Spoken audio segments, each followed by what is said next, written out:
जत पूर्व भागातील तीव्र दुष्काळी परिस्थिती आणि पाण्याच्या गंभीर टंचाईच्या पार्श्वभूमीवर सोन्याळ फाटा येथे ग्रामस्थांच्या वतीने मंगळवारी रास्ता रोको आंदोलन करण्यात आले। जत पूर्व भागाला तातडीने म्हैसाळ योजनेचे पाणी सोडण्यात यावे या प्रमुख मागणीसाठी शेतकरी आणि ग्रामस्थ मोठ्या संख्येने रस्त्यावर उतरले। आंदोलनामुळे काही काळ वाहतूक पूर्णपणे ठप्प झाली होती आणि सोन्याळ फाट्यावर वाहनांच्या लांब रांगा लागल्या होत्या। आंदोलनादरम्यान म्हैसाळ योजनेच्या संबंधित अधिकाऱ्यांनी आंदोलनस्थळी येऊन ग्रामस्थांशी चर्चा केली। यावेळी 7 ऑगस्ट रोजी म्हैसाळचे पाणी सोडण्यात येईल आणि ते उटगी दोड्डा नालापर्यंत पोहोचेपर्यंत पाणी पुरवठा बंद केला जाणार नाही असे स्पष्ट लेखी आश्वासन देण्यात आले। हे आश्वासन उपसरपंच विजयकुमार बगली आणि रामचंद्र पिंटू हत्ताळे पाटील यांच्याकडे लेखी स्वरूपात सुपूर्द करण्यात आले। त्यानंतर ग्रामस्थांनी आंदोलन मागे घेतले।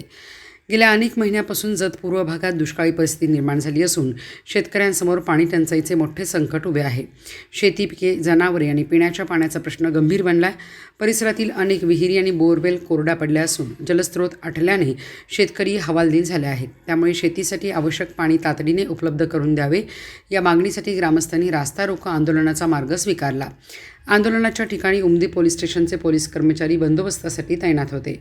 आंदोलन शांततेत पार पाडावे यासाठी पोलिसांनी आवश्यक ती खबरदारी घेतली।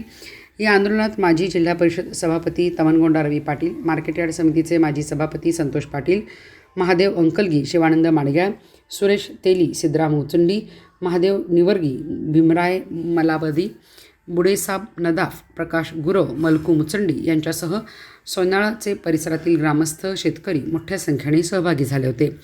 सदर लेखी आश्वासन मिळाल्यानंतर ग्रामस्थांनी आंदोलन स्थगित केले।